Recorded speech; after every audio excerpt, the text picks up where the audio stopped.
So సిద్దిపేటలో హరీష్ రావు పని ఖతం అయిపోయిందా అంటే ఖచ్చితంగా అవునని చెప్పుకోవాలి. గత అసెంబ్లీ ఎన్నికలలో 1,00,000 ఓట్ల మెజారిటీ దిగింది. రాబోయే అసెంబ్లీ ఎన్నికలలో హరీష్ రావే దిగిపోతాడని చెప్పేసి నేను చాలాసార్లు చెప్పినా అది దాదాపుగా నిజం కావడానికి అయితే దగ్గరలో ఉంది. దానికి సంకేతాలు ఎవరో ఇస్తలేరు, హరీష్ రావే ఇస్తుండు. ఆయన మునుపెన్నడూ లేని విధంగా ఆయన యొక్క ఈ చర్యలు ఉండడం వల్ల ఈ హరీష్ రావు నిజంగానే ఓటమిని ఆయన ఒప్పుకున్నట్టుగా లెక్క చేసుకోవచ్చు మనం. ఎందుకంటే ఏ నాయకుని కూడా పట్టించుకొని హరీష్ రావు ఈ మధ్యలో కొంతమంది నాయకుల వాళ్ళ యొక్క కదలికల మీద కన్నేసి ఉంచడం, నాయకులందరూ ఎవరినో లేని విధంగా కార్యకర్తలను ప్రేమ చూడడం కార్యకర్తలు కూడా ఆశ్చర్యం అనిపిస్తుంది. ఎందుకంటే గెలిచిన కూడా పట్టించుకుని హరీష్ రావు ఈ మధ్యలో ఓడిపోయిన కూడా దగ్గర తీసుకునే పరిస్థితికి వచ్చిండు. గెలుమని ఓని చెప్తాడు, గెలిపియాల్సింది ఒక గెలిపిస్తా ఉంటాడు. సో ఈ సర్పంచ్ ఎన్నికల గదే జరిగింది. అయితే ఈసారి ఓడిపోయిన వాళ్ళను కూడా దగ్గర తీసుకున్నట్టు ఇంకో యువ నాయకుడు చాలా మంది గెలిపించుకునే ప్రయత్నం చేసిండు. చాలా మంది గెలిచిరు, కొంతమంది ఓడిపోయినా కూడా దగ్గర తీసుకుండు. ఆ వాతావరణం చూసిన హరీష్ రావు ఇక ఈయన కూడా ఓడిపోయిన పిలుచుకునే కార్యక్రమం మొదలుపెట్టినట ఎన్నడూ లేని విధంగా. సో ఏది ఏమైనా ఆడ అసెంబ్లీలో మాట్లాడనిస్తలేరని అసెంబ్లీకి వెళ్ళి పారిపోయినటువంటి హరీష్ రావు ఇక్కడ అసెంబ్లీ నియోజకవర్గంలో కూడా ఆయన వాయిస్కి అయితే ఇక దగ్గర పడ్డది. మరికొద్ది రోజుల్లో హరీష్ రావు వాయిస్ కూడా వినిపించడం కష్టమే సిద్దిపేటలోనే అయితే సంకేతాలు అయితే వినపడుతున్నాయి. గతంలో కల్వకుంట్ల కవిత గారు వాళ్ళ సొంత ఊరికి బతుకమ్మ అనేది వస్తేనే అక్కడ ఎవరు ఉండకుండా లోకల్ నాయకత్వం ఎవరు ఉండకుండా వాళ్ళకి సిద్దిపేటలో ఆన్లైన్లో ఏదో దావతులు చెప్పిండో మరి మీటింగ్లు చెప్పిండో ఏదో ఒకటి పెట్టి అక్కడ యువకులు ఎవరు లేకుండా వాళ్ళందరూ సిద్దిపేటకు పట్టుకొచ్చిండు. కవిత వస్తే రానియవు. అంతకంటే ముందు కొంతమంది నాయకులు రాజకీయం చేస్తుంటే వాళ్ళు రాజకీయంగా మానసికంగా ఫ్యామిలీ అన్ని రకాలుగా వాళ్ళని ఇబ్బంది పెడతావు.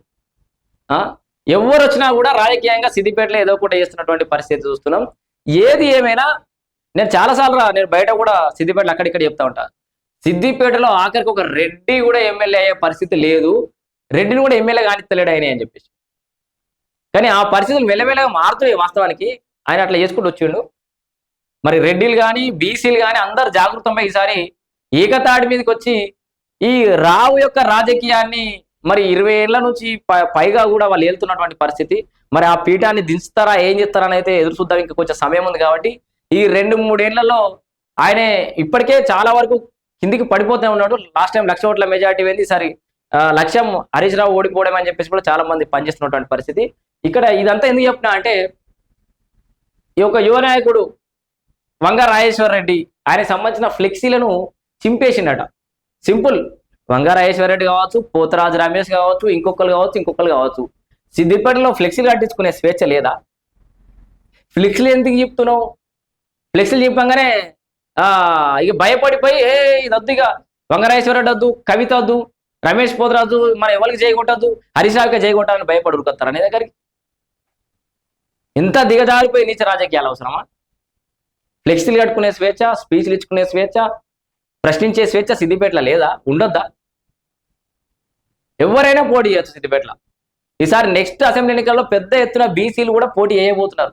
ఆయన ఒక బీసీ దుకాణం పెట్టిండు. వాస్తవానికి అలా హరీష్ రావు బ్యాచ్ తోటి ఒక బీసీ సంఘం పెట్టిండు. ఈసారి వాళ్ళనే ఎమ్మెల్యేలు వాడమంటా, నేను ఖచ్చితంగా వాళ్ళకి మద్దతు తెలుపుతా అని చెప్తా. రేపు రాబోయే మున్సిపల్ ఎన్నికల్లో కానీ ఎంపీటీ జెడ్పీటీసీ ఎన్నికలు కానీ ఆ సంఘాన్ని అడగబోతున్నాను నేను. చలో నాడు బీసీలకు మద్దతు తెలుపుతామని. అసెంబ్లీ ఎన్నికల్లో కూడా అదే సంఘం, ఆయనతోటి నాకే సంబంధం లేదు, మేము సొంతంగా బీసీ సంఘం ఏర్పాటు చేసినామని చెప్పినటువంటి ఆ నాయకులు కూడా రేపు అసెంబ్లీ ఎన్నికల్లో నిలబడాలి వాళ్ళే. నేను ఖచ్చితంగా వాళ్ళకి బహిరంగ మద్దతు తెలుపుతున్నాను. అసెంబ్లీ ఎన్నికల్లో ఎమ్మెల్యేగా మీరే నిలబడాలి, హరీష్ రావుని ఓడగొట్టాలి మీరంతా. రావుల రాజ్యం రావద్దు, ఆధిపత్య కులాలే ఏలుతున్నాయి అని చెప్పేసి మొత్తుకుంటున్నాం కదా. రాష్ట్రంలో మిగతా ఏరియాల ప్రాంతాలలో వేరు, సిద్దిపేటలో ఇంకా అధ్వానంగా కొన్ని ఏళ్ళ నుంచి అదే ఆధిపత్య కులం, ఒకటే కుటుంబం వెళ్తుంది కదా.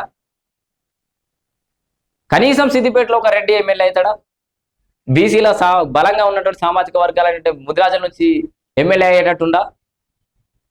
యాదవ్ సామాజిక వర్గం నుంచి చేద్దామా ఎమ్మెల్యేను? ఏ సామాజిక వర్గం నుంచో డిసైడ్ చేయరు. ఏకతాటి మీదకి వచ్చి నెక్స్ట్ అసెంబ్లీ ఎన్నికలలో హరీష్ రావును ఓడగొడదాం. బీసీ సంఘంలో ఉన్నటువంటి నాయకులకు చెప్తున్నా.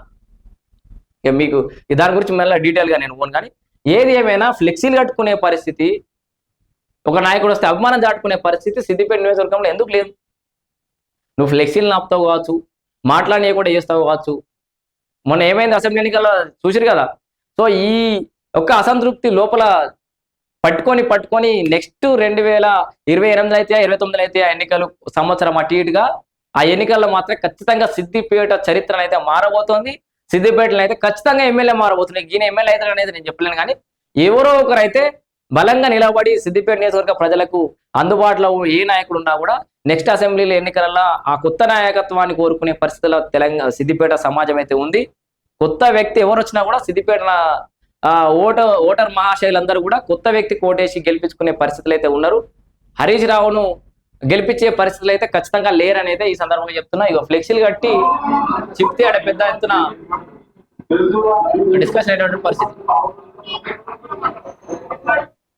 మీకు ఫైనల్ ఒక చిన్న ముచ్చట చెప్తా హరీష్ రావు గురించి. సిద్దిపేటకు ఆఖరికి కేఏ పాలచ్చిన కూడా భయపడతాడు హరీష్ రావు. ఇది రాసి పెట్టుకోరు. కేఏ పాలచ్చి ఆయన అభిమానంతో ఫ్లెక్సీలు కట్టినా కూడా భయపడతాడు. ఈ 7 ఎమ్మెల్యేలు పడతాడు, కేఏ పాల్ ఓట్లు వాడు 7 ఓడిపోతున్నాడు అని భయపడే రకం హరీష్ రావు. ఇదైతే గుర్తుపెట్టు.